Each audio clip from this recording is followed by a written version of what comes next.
Sasa leo tunaingia katika ukurasa mwingine, lakini ndani ya mwaka ule ule. Nafikiri tuko pamoja kwamba tuko katika mwaka wa 10. Nimesema hadithatul Isra wal Mi'raj ilikuwa mwezi 27 Rajab katika riwaya zilizokuwa rajih zaidi.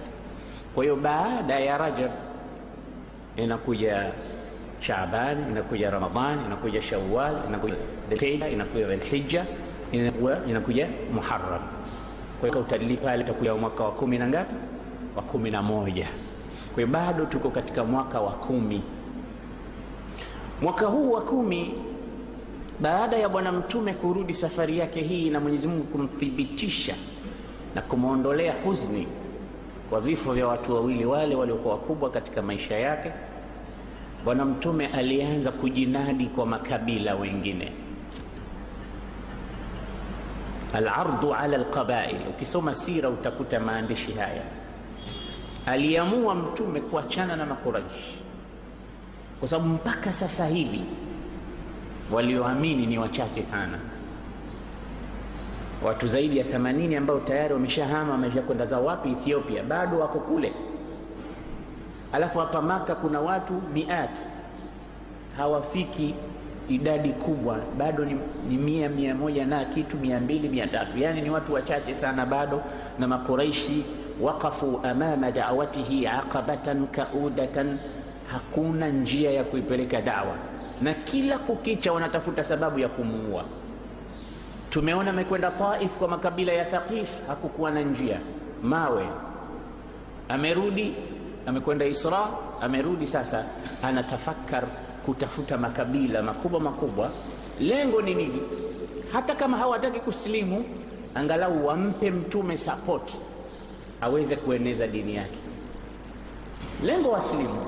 Lakini kama hawawezi, basi nipeni nafasi. Man yahmiluni, ni nani atakayenichukua ila qaumihi hatta uballigha risalata rabbi, anipe nguvu na support niweze kueneza dini ya Mola wangu. Hilo ndo lengo la Bwana Mtume Muhammad. Sasa wakati wa mfungo 3 mwisho wa mwaka wa 10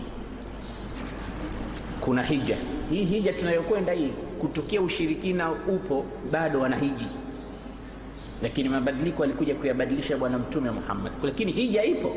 Si mmeona wamekuja watu katika Safa na Marwa wakashangaa, kwa nini twende Safa na Marwa, kuna masanamu mawili pale? Walikuwa hija yao wanakwenda huko wanarudi kule. Allah akamwambia, la hijini, inna Safa wal Marwata min sha'airillah, faman hajja albayta aw i'tamara fala junaha alayhi an yatawafa bi. Kwa hiyo hija ilikuwepo, na Mtume alikuwa akichanganyika na watu ndani ya hija hii, anatafuta nafasi ya kupenyeza dawa zake. Tujisomeshe kutoka kwa Mtume kitu kimoja katika halaka hii au katika darsa ya leo, adamul yas. Mtume alikuwa hakati tamaa, ana muthabara, ana strike katika jambo na harudi nyuma, hakati tamaa. Ashapigwa, ashakataliwa, ashazomewa, ashafanywa kila aina ya mambo, lakini lam yaias, hakukata tamaa. Sasa anajua watu watakusanyika kutoka katika kila pembe ya kisiwa cha Jaziratul Arabia. Makuraishi wamenikataa, lakini fursa nyingine ya kujinadi kwa makabila mwingine. Mtume sallallahu alaihi wasallam akaanza kupoint kabila ndani ya siku 10 zile za hija zile. Ndani ya siku 10, tizama, Mtume alikwenda kwa makabila 26 ndani ya siku 10 tu zile za hija zile. Mtume aligonga milango ya makabila 26, na sana ilikuwa ni katika zile nyakati za Mina. Siku ya 8 ile mahujaji huwa wanaondoka wote, wanakwenda zao sehemu inaitwa Mina. Mpaka leo hata mahujaji ukisikia wamehudhuria Maka 6,000,000, basi wote 6,000,000 watakuwa pale. Siku 3 zile ayamu tashriq wako pale tu katika jamarati ile. Kwa hiyo Mtume sallallahu alaihi wasallam ndani ya siku 10 akabisha hodi, akagonga kwa ajili ya kuwatafuta makabila 26. Wote walikataa kumsupport Mtume. Tayeb, nikutajieni baadhi ya makabila, sitoyataja yote, lakini baadhi yao. Bwana Mtume sallallahu alaihi wasallam alikutana kwanza na kabila linaitwa Bani Hanifa. anatizama ile makabila makubwa yenye nguvu, watu wao wana sauti, angalau wakisema watasikika, angalau wapate kumsaidia mtume kuendeleza risala tarafi. Bani Hanifa ni kabila maarufu sana. Tunamjua Musailimatul Kadhab aliyemwandikia mtume barua akamwambia mimi ni mtume mwenzako. Hili ndo kabila lake, Bani Hanifa. Mtume akaenda akawaambia, man yahmiluni qulu la ilaha illa Allah tuflihun, nisaidieni, nichukueni, nisapotini, hata uaddi risalata rabbi, nipate kueneza dini ya Mola wangu. Ulama usira hapa nasema faraddu alayhi raddan qabihan munkaran shani'an, hawakulitaja jibu, na maadamu halikutajwa jibu, wenyewe walikuwa wanaona mpaka kero kulitaja jibu alilojibiwa mtume Muhammad.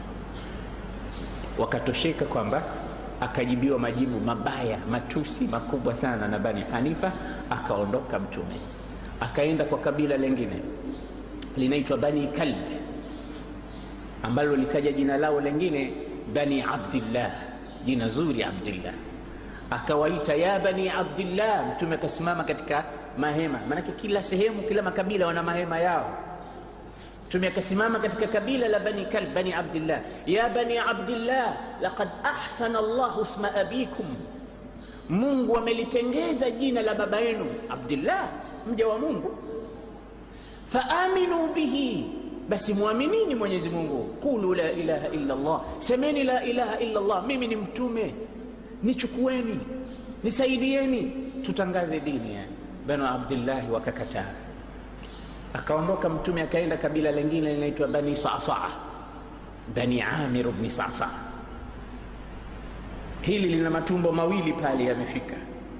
Akenda kwa tumbo la kwanza, linaongozwa na mtu mmoja alikuwa na hikma sana, ana akili, akiitwa Bayhara ibn Faras. Bayhara ibn Faras, huyu mwana alikuwa hakim katika hukama wao, akiliongoza kabila la Bani Amir ibn Sa'sa'a. Mtume sallallahu alaihi wasallam akaenda akanadi, ya Bani Amir qulu la ilaha illa Allah. Anawasomea na Qur'an, huku anawapa mambo mengi yaliyopita zamani na mifano anawapa. Waliposikia kauli ya mtume na Qur'an, huyu kiongozi wao akasema, wallahi ma sami'na mithla hadha alkalam, la yaqulu hadha alkalama illa an-nabiy. Maneno haya hayasemwi na mtu wa kawaida. Watu wenye akili mara nyingi wakisikia maneno wanalinganisha. Haya maneno sio ya mchezo, sio ya kuachwa bure, haya ya kufanyiwa kazi. Huyu si mtu wa kawaida huyu. Akamwambia Muhammad, wewe vipi? Ambe ana rasulullah, ila man tad'u, namlingania Allah, ila ma tad'u, ila ibadati llah. Akamweleza mpaka akatosheka. Akamwambia sawa, nipe muda nikaongee na kabila langu. Kaenda kaongea na watu wake. Bayhara ibn Firas, qaumi laqad sami'tu min Muhammadin kalaman la yaquluhu illa an-nabi, maneno aliyosema Muhammad ni kweli, hebu tumwamini. Tukisha muamini huyu, naamini atafanya kazi, na atafanya kazi ambayo itampa makanatan rafi'atan 'inda al-arab, sayakunu lahu sha'an, atakuwa na jambo huyu, tumsaidie sisi, tutapata jambo. Mko tayari? Akasema anta sayyiduna, natuuliza tuko tayari, wewe ndo bwana wetu, amri yako ndo amri yetu, wewe tuamrishe tu, sisi tuko nyuma yako. Kama kumwamini Muhammad tutamwamini. Akamwambia basi subirini. Akarudi tena kwa Muhammad, ya Muhammad araaita in amanna bik wa saddaqnak wa adharaka Allahu ala amrik ayakunu al-amru lana min ba'dik. Sasa namuuliza Muhammad, niambie, mimi ndo sayyidu Quraish, ndo sayyidu Bani Amir ibn Sa'sa'a, vipi kama tutakuamini wewe ni mtume kweli, tukakusapoti, jambo lako likaenea, ukashinda, baadaye ukapata mambo unayoyataka, tutakapokuamini ili jambo lako hili, baada ya wewe kufa, sisi tutapata nini? Nataka nijue hapo kwanza. Mimi nitawakonvinsi watu wangu mpaka wakuamini, lakini uridu an yakuna hadha al-amr li min ba'dik, nataka ukiondoka we duniani nije mimi nafasi yako. Unaona tamaa ikamwingia. Unasemaje Muhammad? Akamwambia hadha al-amru lillah yada'uhu fi ibadihi liman yasha, haya mambo si yangu mimi, huu si ufalme kwamba utakuja kurithi, Mungu anampa anayemtaka. Yule akamwambia anada'u nuhurana fi suyuf al-arab thumma yakunu al-amru li ghayrina min ba'dik, ina maana unataka tuache shingo zetu katika panga za Waarabu, alafu wewe ukishinda hili jambo liende kwa mtu mwingine? Wallahi la naf'alu hadha abadan, nenda zako, hatukuamini. Dunia. Bwana Mtume SAW alikuwa na tamaa hawa watamsapoti, lakini kiongozi wao akawapotezea fursa adhima, wallahi fursa kubwa sana, fursa walioipata watu wa Madina karibu waipate hawa watu. Maana ilikuwa ni green light tu, wamwambie Muhammad tayari tumekusupport, tuko pamoja na wewe, wamekuacha na Quraysh, si tutakusaidia. Wallahi hawa ndo wangeitwa Ansar, hawa Bani Sa'sa, wakaipoteza fursa ya kuitwa nani? Ansar. Mtume akaenda kwa tumbo lingine la Bani Sa'sa, kiongozi wao akiitwa Bakra ibn Qais, akaingia katika mahema yao. Adamul Yas, mtizameni Mtume ndugu zangu, anakataliwa huku anakwenda kule. Ma taraka baban lid'wa illa walaja, hakuacha mlango wa dawa, aliugonga Mtume sallallahu alaihi wasallam. Akaingia katika mahema yao, akawaambia maneno kama yale yale aliyowaambia wengine. Hakumkuta kiongozi wao mkuu anaitwa Bakra ibn Qaisi yupo mbali kidogo, akawakuta vijana wake, akaongea nao. Wale vijana wakapata maneno mantiki, wakamwambia sisi tuko pamoja na wewe Muhammad, haya maneno unayozungumza hayazungumzi isipokuwa mtu aliyetimia akili na mwenye hikma na ambaye ametumwa, muttafiqin, tuko tayari. Mtume akawa na furaha kwamba hapa mtapata ninalolitaka. Baada ya muda mchache akaingia kiongozi wao Bakra, akamwona Mtume Muhammad, man hadha, nani huyu? Akamwambia Muhammad ibn Abdullah al-Qurashi, huyu ni Muhammad ibn Abdullah Quraishi wa hapa Makka. Sama lahu bikum, ma bikum bihi, kuna nini? Mbona yuko pamoja nanyi? Mnaongea nini? Mnaongea nini? Kuna nini? Kiongozi wao sasa akamwambia innahu yaz'um bi annahu nabii. Tizama, innahu yaz'um, huyu anadai kwamba yeye ni mtume, amekuja hapa ametuambia tumsaidie, tumpe support ili apate kuendesha mambo yake, dini yake. Sisi tumekubaliana naye. Sasa waihakum, mnakubali vipi jambo ambalo huyu mtu hamjui kwamba kakataliwa na watu wake wote? Wallahi ma raaitu qauman yarji'una min Mina bisharrin mimma tarji'una bihi antum. Sikiliza maneno mabaya, hakuna watu watakaoondoka Mina na jambo ovu kwa usiku wa leo kama nyinyi mtakaoondoka eti mmemwamini huyu mtu. Acheni mambo hayo, fikra ondoeni hizo. Kisha yule bwana akamnyoshia Mtume kidole, ya fata intaliq ila ahlik, ya fata, angalia kijana. Mtume sio kijana, lakini dharau ile. Kijana wewe, nenda kwa watu wako, intaliq ila ahlik, nenda kwa watu wako, nenda kwa watu wako, nisikuone hapa. Bwana Mtume sallallahu alaihi wasallam anadhalilishwa, akanyanyuka Rasulullah, akaondoka, anakwenda zake kwenye ngamia wake. Amepanda yule ngamia, hajaondoka vizuri, yule bwana akaja na hirba kama mkuki, akamchoma ngamia akaruka, na Mtume yuko juu. Mtume akadondoka sallallahu alaihi wasallam, akaanguka chini kabisa. Yule jamaa akapasuka kwa kucheka, baba yake anamfanyia. Bwana Mtume sallallahu alaihi wasallam ameanguka, akatokezea mwanamke katika kabila la Bani Amir hao, ya Bani Amir, ananadi mwanamke, ya Bani Amir wala amira lakum. Yani maana ya Amir ni kama kuamirisha, kujenga nini, ndo ya bani amir, bani amir, wala amira lakum, wala hamna moja mnalolienga nyinyi, uharibifu wakum. Ayufalu bi rasulillahi hadha, mtume anafanyiwa hivi? Huyu mwanamke kumbe alikuwa Muislamu, ameficha imani yake. Ayusna'u hadha bi rasulillahi min bainina, katika viunga vyetu, mahema yetu sisi bani amir, mtume anafanyiwa hivi, hakuna mtu anasema. Wakatoka watu watatu kwa ukelele wa mwanamke. Angalia wanawake walivyokuwa na dauri wakati wa mtume. Mwanamke ndo mtu wa kwanza aliyomwamini mtume. Mwanamke hapa anamtetea mtume, wanaume wamekaa wote, hakuna hata mmoja anayesema. Wanawake wana dauri kubwa. Mwanamke anawataharaka, anawaharakisha nyoyo wanaume. Wamesimama watu watatu, wanasema tukubali. Wanamdhamia Bakra. Kumesimama wengine watatu kule, wanasema hatukubali, huyu ndio kiongozi wetu, mnataka kumpiga. Vikasimama vita kati ya kabila yenyewe kwa wenyewe. Mtume anatizama, akaomba dua. Hapa mtume aliomba dua, sema Allahumma, ewe Mungu, barik li haula, wabarikie hawa watatu wanaonisapoti mimi, wantaqim min haula, na hawa watese watatu. Basi sira inasema wale watu watatu walioombewa dua na mtume walikufa mashahidi, baadaye walikuja kusilimu wakafa mashahidi. Wale wengine wakafa vifo vibaya. Mtume sallallahu alaihi wasallam akaondoka katika kabila hili, akaingia katika mahema ya kabila lingine kubwa linaitwa Bani Shaiban. Hii Bani Shaiban ni kabila linakaa huko mbali, jirani na Mafursi, watu wa Kisra hao, mpaka wamekuwa khulafaahum, majirani zao, na wana uelewano mkubwa sana nao.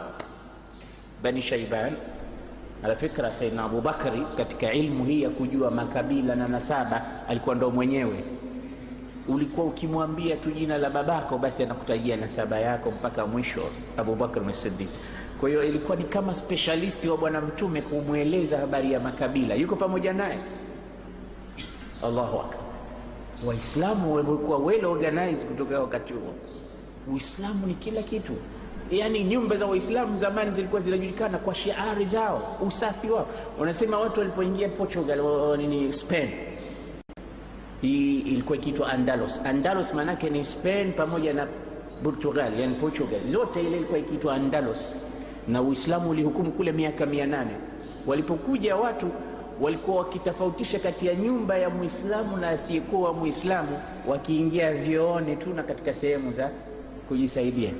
Ulikuwa ukiona usafi wa hali ya juu katika nyumba za Waislamu. Zile nyumba zilizokuwa za Waislamu, uchafu kila mahali. Uislamu wenyewe kwa wenyewe unajieleza.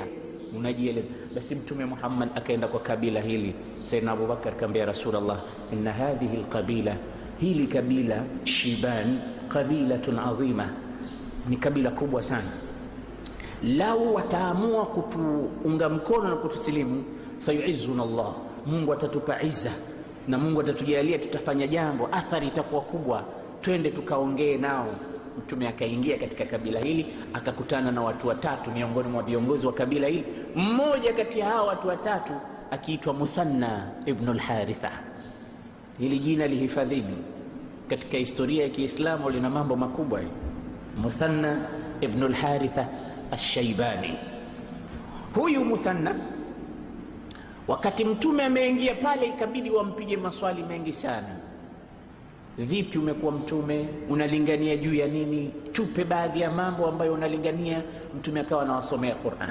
Miongoni mwa aya alizowasomea ni aya za kuhusu mayatima, wala taakulu amwala liyatama, aya ambazo zinaamrisha uadilifu. Inna Allaha ya'muru bil adli wal ihsani wa ita'i dhil qurba wa yanha 'anil fahsha'i wal munkari wal baghi ya'idhukum la'allakum tadhakkarun. Hizi zote akawasomea, wale kusema kalam mantiki. Sasa vipi unataka kutoka kwetu? Nasema uridukum an tamna'uni, nataka nyinyi muwe pamoja nami katika hili jambo, niamini, munichukue, munisaidie. Quraish wamenikataa, tupate kufanya kazi pamoja. Wakamwambia, sisi tunaweza tukakusaidia juu ya hawa Waarabu wenzetu, lakini usije ukatuambia chochote kuhusu wale Mafursi tunaokaa nao kule. Wale pia hawendi sambamba na mtizamo wako wewe. Wewe utawapigia vita wale, na sisi hatutaki. Wale ni khulafauna, ni marafiki zetu, watu wetu wa karibu. Kwa hiyo kuwapiga vita hawa watu wengine tuko tayari, na kukusapoti juu yao tuko tayari, lakini kwa wale wengine hatuko tayari. Mtume akasema dini unatakiwa uichukue kamili, sio unachukua baadhi yake unaacha baadhi nyingine. Ya ayuha alladhina amanu udkhulu fi silmi kafa inna hadha ad-din, hii dini yajibu an yukhadhu min jamii aljawanib, inatakiwa ichukuliwe katika pembe zote. Uislamu jamani sio kitu kimoja tu, Uislamu ni katika sehemu zote, yani system ya maisha yako yote iwe Uislamu. Hawa nao pia Mtume akawaacha baada ya kuona na wao msimamo wao ni nusu, wanataka kuwa nusu Uislamu nusu nje ya Uislamu. Mtume akaachana nao, lakini walijuta. Muthanna ibn al-Haritha, baada ya muda huko kulizuka vita kule baina yao na Mafursi. Hapo Mtume kishakufa zamani, ni katika utawala wa Sayyiduna Abdullahi Abu Bakr as-Siddiq radhiyallahu anhu. Alikuja kusilimu Muthanna ibn al-Haritha, baadaye tena hakumuona Mtume katika Uislamu wake. Na mtu ambaye amesilimu Mtume hakuonana naye haitwi sahaba.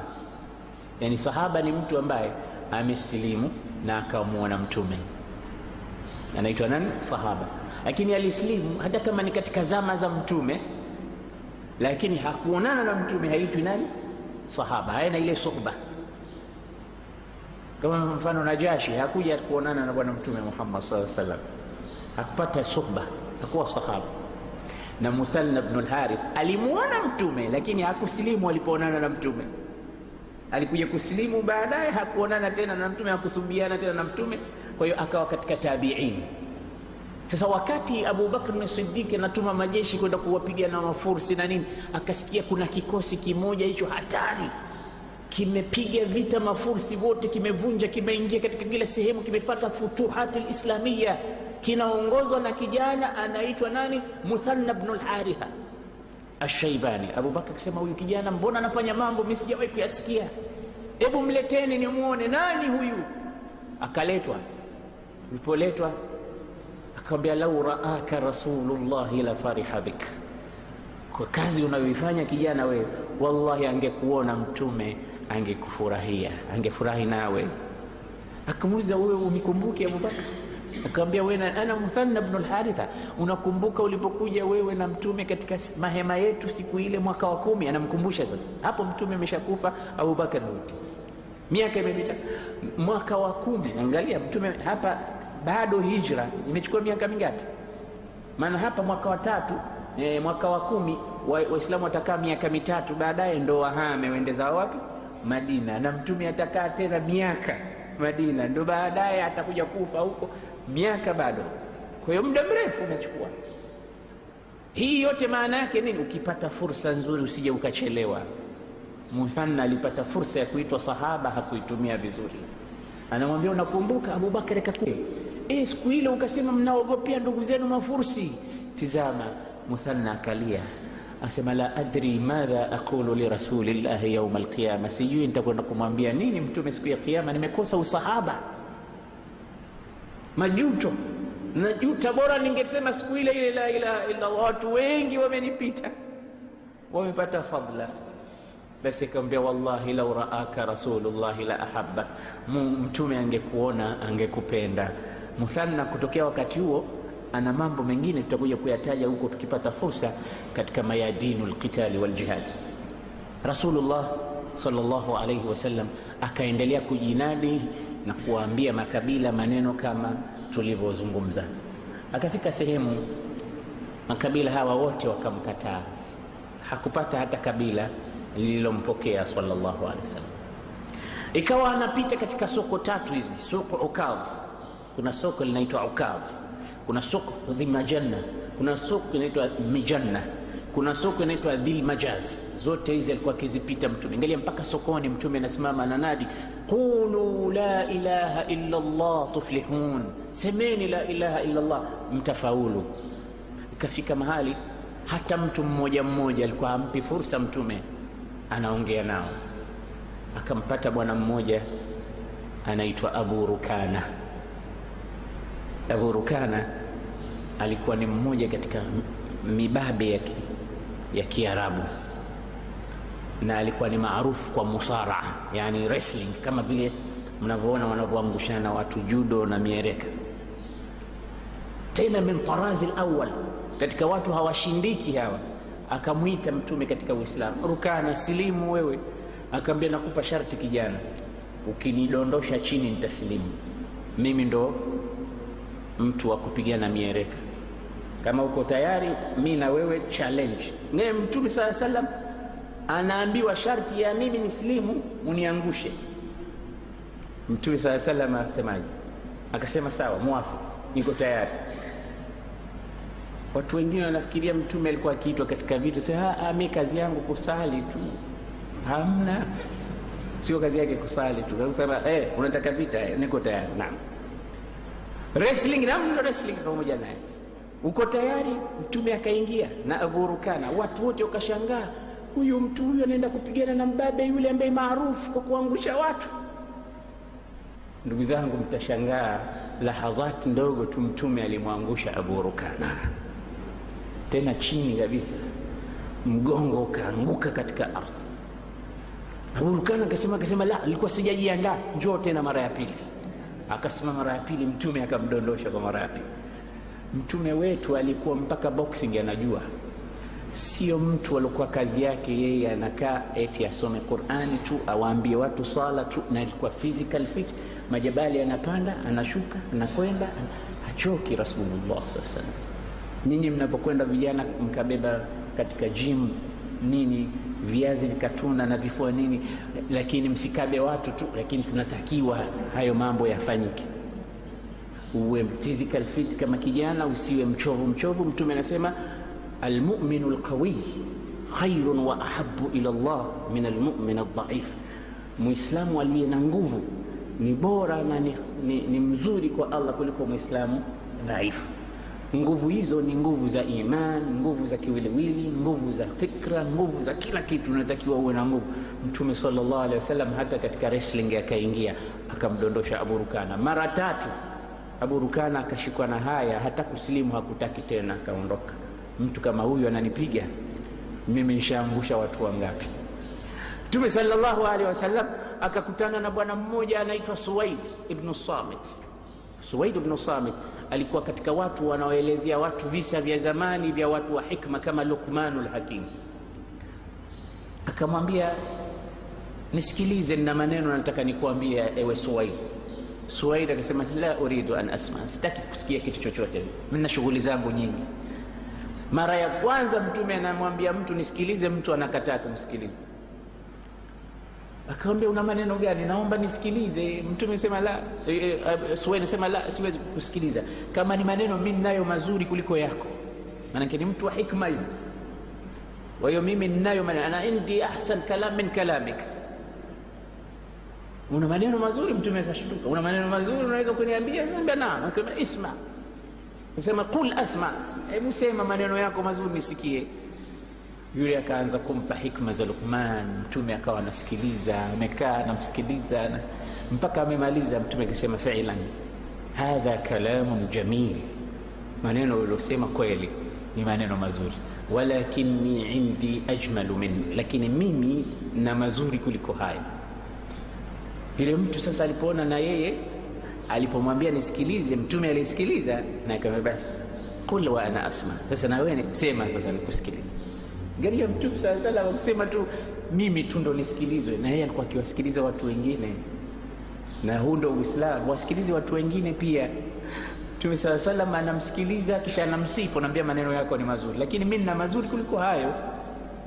Akamwambia sema na kusikiliza. Akamsomea Qur'an. Filan Suwaid akasema, wallahi maneno yako ni mazuri zaidi kuliko ya kwangu. Silimu. Akasema, nifanye nini?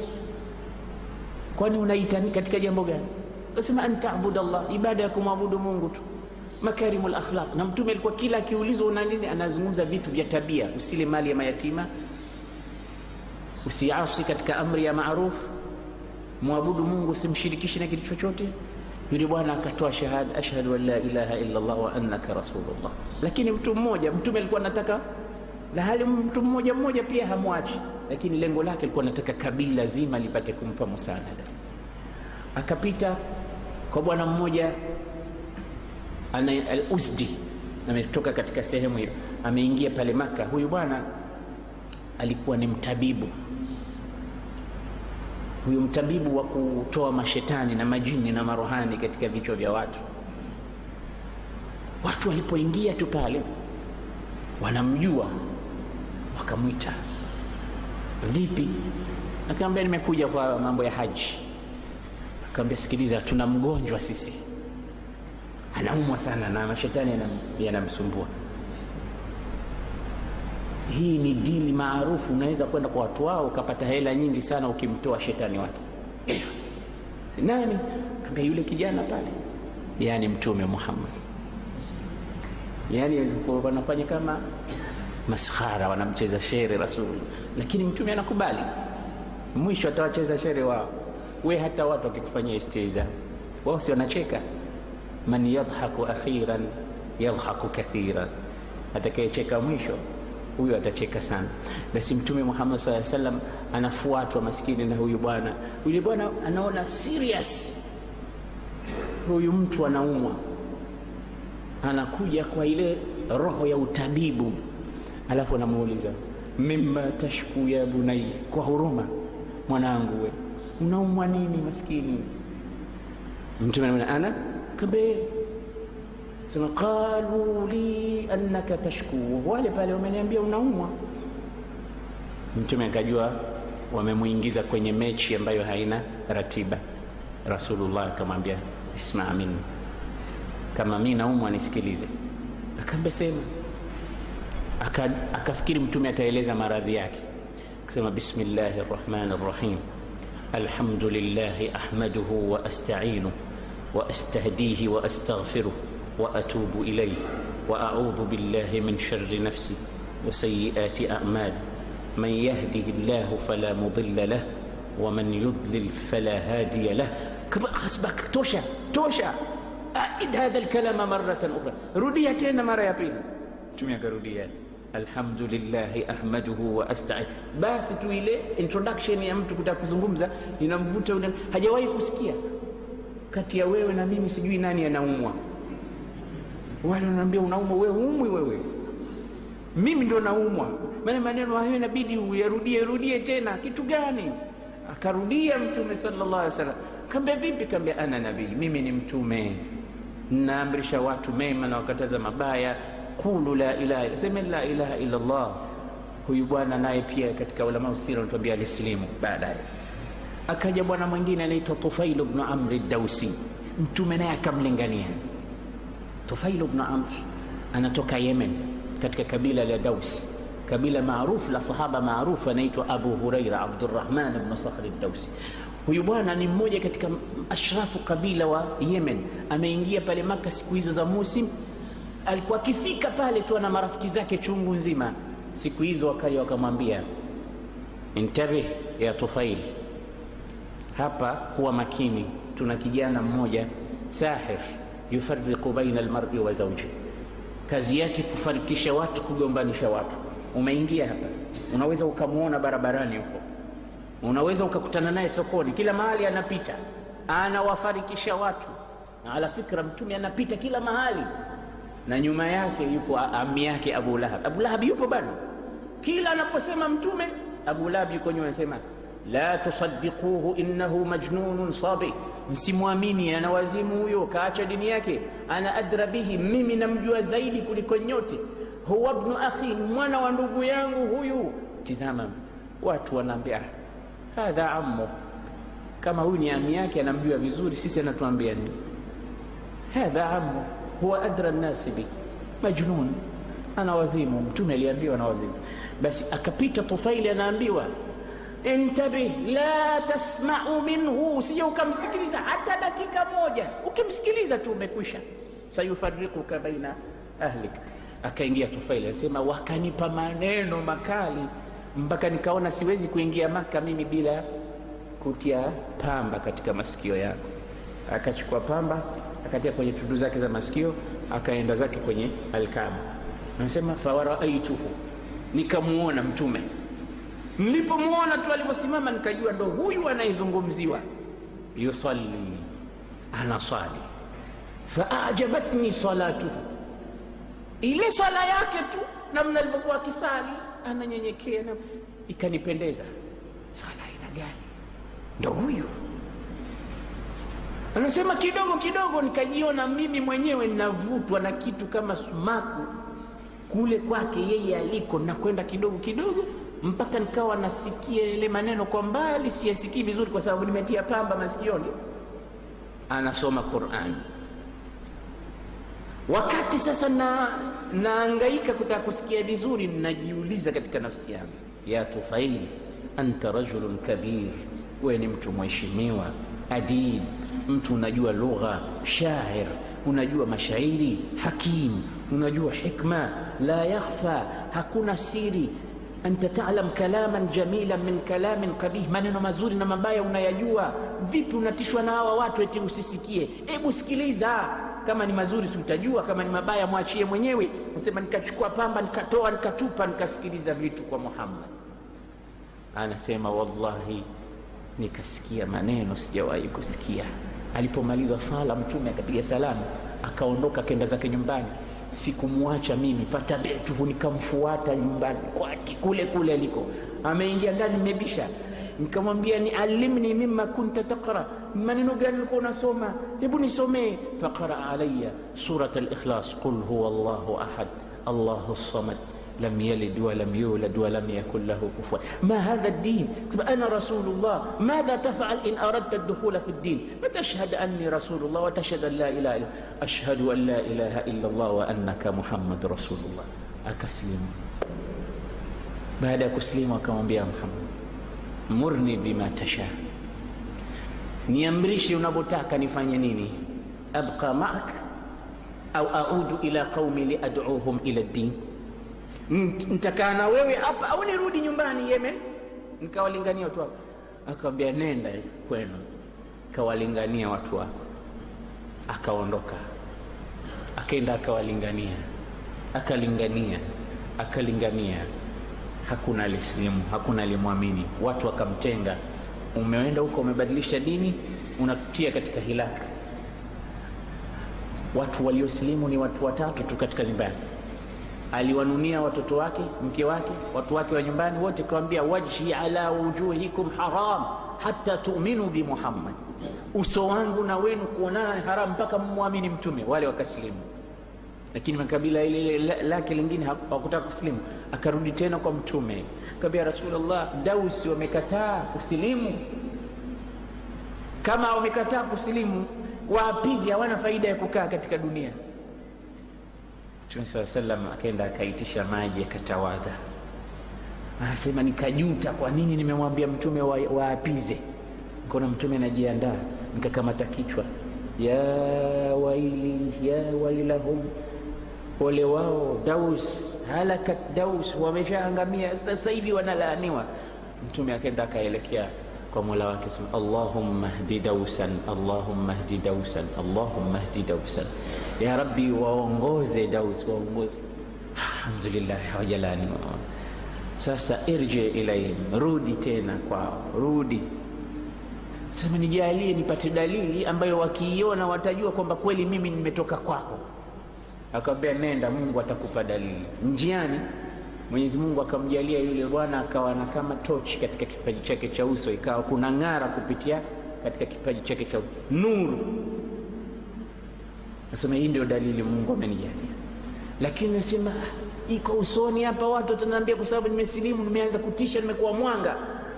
Ya Rabbi, ibadilisha itoke hapa ije katika bakora yangu. Ikatoka ile nuru ikaja katika fimbo yake alikuwa nayo. Basi yuko katika majabali anashusha ile, watu wanaona kwa mbali nuru inakuja. Alipokuja akawaita, ana kharajtu min indi rajulin adhim min Muhammad, metoka Muhammad. Wale wakasema sisi tumeshatambua, nyoyo zetu zimeshalainika, sote tumeshaslimu. Wakaingia katika Uislamu. Daus, kabila la Abi Huraira, na miongoni mwa walioslimu ni Saidina Abu Huraira radhiyallahu anhu. Wote wakaslimu Daus. Mtume sallallahu alaihi wasallam akaendelea kuwaita Waislamu, kuwaita watu wa makabila mbalimbali katika dini. Ndugu zangu, wakati Bwana Mtume sallallahu alayhi wasallam yuko pale Maka katika siku 10 zile, alipita katika Jamratul Aqaba. Jamratul Aqaba ni lile jiwe ambalo tunalipiga siku ya 10, siku ya Eid al-Hajj au Eid al-Adha. Siku ile inaitwa Eid al-Akbar. Jiwe lile au viguzo vinakuwa vitatu, cha kwanza, cha pili, cha tatu. Kama unatoka Makka kinakuwa cha kwanza, ndio inaitwa Jamratul Aqaba. Kama unatoka Mina inakuwa cha tatu, maana cha mwisho. Sisi Waswahili tukile kule tunamuita shetani mkubwa. Pale ndo tunapiga vijiwe 7 ile siku ya 10 ya Dhulhijja. Sasa pale pembeni kuna mahali pale pana msikiti mpaka leo upo, inaitwa Masjidul Bay'a, pembeni tu mwa Jamratul Aqaba. Pale ndo mara nyingi Mtume SAW na watu wengine wanakaa wananyoa nini zao nywele katika ibada zake. Pale wakati wananyoa, Bwana Mtume SAW alikutana na kundi la vijana wa Kikhazraj kutoka Madina. Hili kundi lilikuwa la watu 6 likiongozwa na kijana anaitwa Asad ibn Zurara. Akawauliza, man antum, natoka wapi? Nahnu min al-Madina, min al-Aus, sisi tunatoka Madina, watu wa Aus. Hal jalastum wa ukallimukum, nipeni fursa, hamkai chini nikaongea pamoja nanyi? Akasema naam, tuko tayari. Qul nasma, sema tutakusikiliza. Mtume sallallahu alayhi wasallam akawaambia, mimi ni mtume na naomba munikubali ili nipate kuendeleza risalatu rabbi biduni ana wala shida. Wale vijana kuambiwa maneno yale tu, pale pale wakatizamana kana kwamba hizi habari sio ngeni kwetu. Nadhara ba'dhum ila ba'd, kila mmoja anamtizama mwenzake. Huko Madina wakati huo kunaishi makabila mawili makubwa, inaitwa Aus na Khazraj. Khazraj wengine ndo hawa walikutana na Mtume. Aus na Khazraj ni makabila ambayo yalikuwa yanaishi katikati ya makabila matatu ya Kiyahudi Madina huko. Wakati huo Madina inaitwa Yathrib. Yahudi Bani Nadir, Yahudi Bani Qainuqa, Yahudi Bani Quraidha.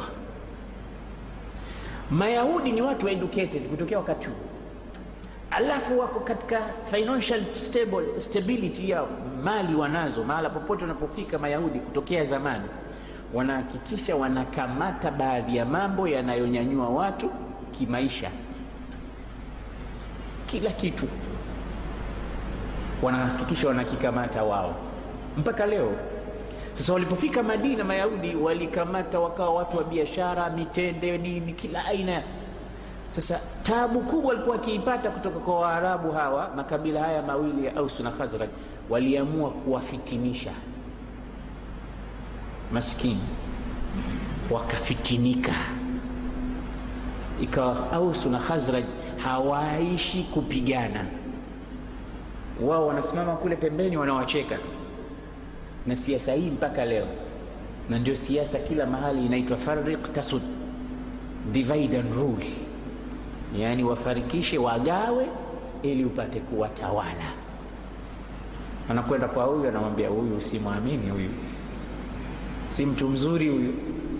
Alafu kitoka kwa huyu anakwenda kwa huyu, kaniambia mimi juzi tulikuwa pamoja, anasema anacheka na wewe hapa tu, lakini huko anakuchukia kwa na kikupatia nafasi anakumaliza. Anaenda kwa huyu anamwambia hivi, anaenda kwa huyu, alafu wale wawili maskini wanakutana, wanapigana, yeye anawaendesha. Siasa hizi ndizo zinazotumika leo katika ulimwengu, mpaka katika miji yetu. Baadhi ya watu maskini hawajui kama wanapiganishwa. wanapiganishwa na ndugu zao, wanapiganishwa na jamaa zao, wanapiganishwa na watu wao. Imefika mahali watu wanachukiana, chuki kubwa haijulikani inatoka wapi. Kuna nini? Fitna. Na kila moto ukitaka kuzima wanahakikisha unawaka. Sayyidina Uthman alipouawa mwaka wa 35 Hijria, mwaka wa 35 ndio mwaka wa fitna. Watu wakaanza kumtuhumu Uthman ibn Affan na mambo makubwa makubwa. Kwanza anakula mali za watu. Khalifa wa Mtume anakula pesa, anakula mali. Vipi atakula mali za Waislamu? Kisha anatumia cheo vibaya, madaraka. Anawachukua ndugu zake ndio anawaweka ndo magavana na makabila yake. Muawiya ibn Abi Sufyan kabila lake, kabila la Uthman ibn Affan, amemweka Sham, na wengine ameweka Misri, na wengine ameweka Iraq, na wengine ameweka Maka, wengine ameweka wapi. Vipi anachukua jamaa zake ndio anawaweka katika. Kisha huyu anakwenda kinyume na sunna za bwana Mtume Muhammad. Yani mambo mengi ukiyasoma yote na Uthman ibn Affan, na yote aliwajibu, yote aliwajibu. Kaambia suala la mali, mimi sichukui mali za Waislamu. Vipi nitakula mali za Waislamu? Mimi ni mtu na hela na pesa zangu. Na Uthman ibn Affan alikuwa milionea, alikuwa milionea. Na Mtume SAW siku alipotoa mali akamwambia, ma dharra bi Uthman ma faala ba'da al-yawm, hadhuriki atakachokifanya baada ya leo Uthman. Mali aliyoitoa katika vita huko. Tena huyu akawa anafanya biashara kubwa kubwa, mali alikuwa nazo nyingi. Anasema, ninapokuwa ninatoa mali kuwapa jamaa zangu, sitoi mali ya Waislamu, natoa mali yangu mimi. Na hakuna ubaya mtu kuwapa jamaa zake mali, kwa sababu tunaambiwa charity begins at home. Hata Mtume alikuwa akifundisha hivyo, innaka intadhara warathataka aghniya khairun min an tadharahum alatan yatakaffafuna an-nas. Kuacha jamaa zako wana mali ni bora kuliko kuacha mafukara wanaomba. Sasa wasaidiwe na nani kama si mimi? Lazima niunge koo. Sasa mimi nawapa hawa kutoka katika mali yangu. Lakini wakamwingiza katika fitna kwamba anatumia mali za Waislamu. Ama kuhusu hao mnaosema kwamba ni viongozi nimewaweka mimi sijawaweka mimi. Na kwa hakika Muawiya ibn Abi Sufyan alikuwa mtawala Damashq hata kabla ya Sayyidina Uthman. Sasa kaekwa na Uthman vipi? Yeye alipokuja kambakisha tu pale pale, kaekwa na aliyepita na wengineo hivyo hivyo. Zote hoja zao zote alizivunja Sayyidina Uthman, akawaeleza ukweli. Lakini fitna ikishaamka haina macho. Wakaungana watu, kundi kutoka huku, kundi kutoka kule, wakaja wakavamia mji wa Madina wote. Tunataka tumuondoe Uthman, hafai. Na ikakamatwa barua iliyokamatwa imeandikwa, itakapofika barua hii, huyo aloleta barua huyo kata kichwa. Yani kuna watu wanatumia mpaka muhuri wake, wanamuingiza katika fitna. Mbona barua hiyo umeandika? Sijaandika barua. Nani ameandika? Hajulikani nani aliandika. Fitna ilikuwa mbaya hapa, na Mtume alimtabiria umetajia wakati utakuwa na fitna. Mmoja Mtume amebandika lango Abu Bakr Siddiq, akamtuma mfunguaji, kamfungulie na ufungulie tubashirie pepo. Akaenda kumfungulia, akamwambia Mtume nakubashiria pepo. Hajajua ni nani wala mtu. Kamwambia mfungulie pepo. Abu Bakr kagonga tena mlango, kaja kambe na huyo mfungulie mbashie pepo. Kumbe Sayyidina Umar kaja na mwingine watatu, kumwambia mfungulie pepo, lakini haitafuta. Bashir bil janna ala balwasi, lakini balaa itamkuta na mitihani itakuta. Yani ilimkuta Sayyidina Umar, alifatwa kibaya, alimel watu mpaka wakawa wanachukua mawe wanapiga katika nyumba yake. Anakuwa mawe, anapolewa kwa mawe. Khalifa anafungulisha, anatazama, limadha tarmun shul hijab, piga mawe. Wakajibu, ndo Waislamu hajiita, ma ramainaka ya Uthman inma alladhi Allah, hatuja kupiga mawe, aliyekupiga ni Mungu, unapigwa na Mungu. Sayyidina Uthman ndo ajibu, law al-iman Allah ma akhtani, ilikuwa aliyekuwa mawe singenikosa. Lakini mawe yeye yanaingia tu katika nyumba, si Mungu. Mungu hakosi target yake, nyinyi ndio napiga mawe. Wakaizunguka akahitaji mpaka maji ya kunywa, kwa kiwa maji asipeleke nyumbani kwake, pamoja kwamba kisima cha tamu kilikuwa cha Myahudi. Mtume akina nani atakayekinua faidike naye? Atoa yeye Uthman ibn Affan. Yeye alionunua kisima chake, Uthman ibn Affan alikatazwa kunywa maji. Yeye tunajivyokuwa akafika mahali amefunga siku hiyo, watu wakaja pale wakaparamia nyumbani kwake, wakaingia mpaka room kwake na upanga, enda ushanga kakinga mke wake mkono kakata, wakamkata Sheikh na Uthman ule upanga ukaweka ya kifua chake, alafu ulalia hivi ukatokezea na nyuma yake. Umeona kifo aina hiyo? Hizi ni hata mara nyingine naogopa kuzizungumza kwa sababu mwanamke yanasisimka. Misali ilivyokuwa na fitna inavyofanya na watu kama wa Kiislamu ambao wanaamua tu kuwavuruga watu na kuwapilisha na watu katika mpaka haijulikani itakuwa. Sasa tutakuzungumza hawa watu walijulikana baadaye, julikana fulani na ndio walioshiriki.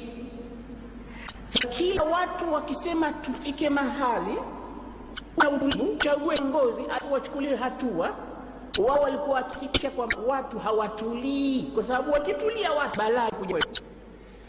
Sasa fitna ikawa zinakuwa chain, ikitoka hili linaingia hili, ikitoka hili kuna kidogo watu watakutana, wanahakikisha watu wasipatane. Ukipatana hawa sisi hapa ndo tutakuwa victim, tutakuwa hapo na dunia. Kwa hakikisheni moto na watu kuendelea tu.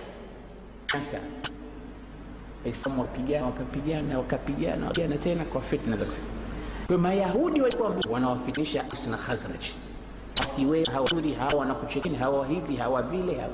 Na kama hala ukiatika hii dunia utaziona fitna kama hizo.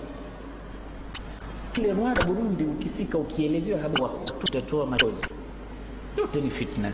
Kwa nini wakae moja, watu wakawa wanafahamiana, kazungumza vitu vya wahala, kila mmoja akaishi kama na ndugu yake, na wote watu wamoja wameoana wameingiana. Hakika pale mtu akawa anamuua mamake, anamuua mke wake, anamuua mtu wake Adamu, kwa sababu tu ulaili huyu kabisa. Na mafunzo tumeyapata katika sira ya Bwana Mtume, kutasakar wala kulani sababu durusi ambazo tunapewa. Basi Mayahudi kila siku wanawazunguka, walikuwa kineno baadaye Mayahudi wanasema wallahi nyinyi Waarabu, wakati huu ni wakati wa mtume mpya, zake za kuletwa umefika. Tunaapa sisi akija tutaungana naye, tutamwamini mtume huu, wala nuqatilannakum, na tutakupigieni vita nyinyi. Mayahudi walikuwa na kweli, kwa sababu vitabu vya Taurat na Injili vilikuwa vinaeleza mtume fika, lakini kitu kimoja tu ambacho walikuwa hawajui mtume huyo atatoka wapi. Walikuwa wanajua tu ni katika kizazi kile kile cha Bani Israili. Falamma jaahum ma arafu kafaru bih, kitu walikijua, lakini kilipowafikia walikufuru, kwa sababu hakuja katika koo zile za kwao za Bani Israili, kaja katika koo nyingine. Kwa hiyo hili jambo lilikuwa la kawaida kwa wa Aus na Khazraj kule Madina, wanatambua kwamba yupo mtume anakuja, na hili kila siku Mayahudi ikifika wakati wanawaambia. Kwa hiyo walikuwa na idea fulani kuhusu utume unakuja. Kwa hiyo mtume alipokaa na Aus na Khazraj akawaambia, ana nabiyun ana rasulullah, hal minkum man yahmiluni ila qabilatihi hatta uaddi risalata rabbi. Mimi mtume jamani, nisaidieni ili nipeleke risala ya Mola wangu, mtaniamini? Fanadhara ba'dhum ila ba'd, wakati zamana asema hadha huwa nabiyyu alladhi yatawa'adukum alyahud. Jamani, siye huyu, lakini yule ambaye Mayahudi kila siku wanatutisha naye. Mayahudi kila siku wanatuambia kwamba yuko mtume atakuja. Jamani, si huyu? Aminu bihi la yasbiqannakum ilayhi alyahud, tumwamini jamani, wasije wale wakatutangulia. Fursa yetu ya pekee hii. Na kule kulikuwa kuna vita vinaitwa Bu'ath, yaumu Bu'ath. Hivi vita vilikuwa vishawamaliza vigogo wa makabila mawili haya, Aus na Khazraj, wamekwisha wamebaki vijana tu. Vita usema mtume huyu tutaweza kumwamini, ataondoa zile chuki ambazo zinaendelea kule Yathrib, damu ile ambayo imemwagika muda mrefu, huyu atakwenda kutusaidia. Angalia Mungu anapoandaa mazingira. Miaka 3 hapo kabla ya nini? Hijra ya kutoka Maka kwenda Madina. Yani wewe unafikiria Mungu amekuwa katili kiasi gani? Amwache tu mtume miaka 10 na anapigwa, anapata tabu, anapata shida. Uislamu ni dini ya mafunzo. Ndani kuna mafunzo, ndugu yangu. Hakuna kitu kinakuja tu hivi hivi sahali, kama halua unakula unajiramba basi nakwisha, au mkate mzuri unakula basi nakwisha, au kitanda kizuri unalala basi nakwisha. Hapana, laqad khalaqna al-insana fi kabad. Kitu chochote lazima wewe ujipinde. Nimetoa very good example hapa kwamba mtizameni mama Maryam, ni mjamzito, yuko katika uchungu wa kuzaa, hana chakula, anamwomba Mungu chakula, lakini Mungu kamwambia wahuzi ilaiki bijidhin nakhl, kitikise kigogo cha mtende, tusaqitu alayki rutaban janiya, zitadondoka tena. Hakumletea sahani akamwambia kula, akamwambia fanya juhudi kwanza. Pamoja na kwamba mjamzito, mimba hiyo imeshafika wakati wake, tikisa kigogo cha mtende ndio utapata kula. Sisi lazima tulifanyie kazi kila kitu, lazima tuhangaike. Dini tusimamishe kwa juhudi. Kama unataka kila kitu kije rahisi, haikuwa kwa mtume, itakuwa kwako wewe. Miaka mingapi imepita hapa, dhiki zote tulizozisimulia kutokea wakati wa darsa ya sira ya bwana mtume mpaka sasa hivi, bado mapambano yanaendelea. Hajahama mtume, yuko Maka, yuko Maka bwana mtume sallallahu alaihi wasallam. Makabila haya yote yalimkataa, lakini Khazraj wakamwambia mtume, ya Rasulullah, sisi tumeshakuamini, lakini tuache twende zetu Madina kwa jamaa zetu, tukaitoe habari hii kwa wazee wetu. Sisi ni kabila la Khazraj tu, lakini kuna wenzetu wa Aus na kuna vigogo katika kabila hili, tukawape habari hizi. Tunakuahidi mwakani hapa hapa Aqaba, mahala pazuri, mahujaji mkienda patizameni sana pale pale pale palipokuwa na shetani mkubwa, tunaita hivyo Jamratul Aqaba. Pale pale ni bid'a amtad, ni mita chache tu, mita chache tu. Na mara nyingi mimi nikifika Maka huwapa watu vitu kama hivi, basi wazee utaona wanalia, naambia pale ndipo alipokaa mtume sallallahu alaihi wasallam, akavoti watu, akavoti, akafanya hivi. Na laisa al-khabar kal-iyan, hakuna kitu kama kusikia au kuona mwenyewe kwa macho yako. Basi wakasema mwakani tutakuja hapa ya Rasulullah, tutakuja na watu wengine zaidi hapa, utusubiri hapa hapa. Mwaka ujao tutafanya renovation kubwa sana, tutafanya thaura, revolution kubwa sana katika maisha ya mwanadamu. Ikhwatal imani, mtume sallallahu alaihi wasallam tumwache amemaliza mazungumzo na vijana 6 wa Khazraj. Mwakani inshallah, sio mwakani katika sira, lakini inshallah wiki ijayo biidhnillah tutakuja sawiyan kuona kilichoendelea katika sira ya bwana mtume Muhammad sallallahu alaihi wasallam. اللهم بارك لنا فيما رزقتنا وقنا عذاب النار. ربنا زدنا علما وارزقنا فهما. ربنا أرنا الحق حقا وارزقنا اتباعه، وأرنا الباطل باطلا وارزقنا اجتنابه. يا حي يا قيوم برحمتك نستغيث ومن عذابك نستجير. واصلح لنا شؤوننا كلها ولا تكلنا إلى أنفسنا ولا إلى أحد من خلقك طرفة عين. صلى الله على نبينا محمد وعلى آله وصحبه وسلم، والحمد لله رب العالمين. السلام عليكم.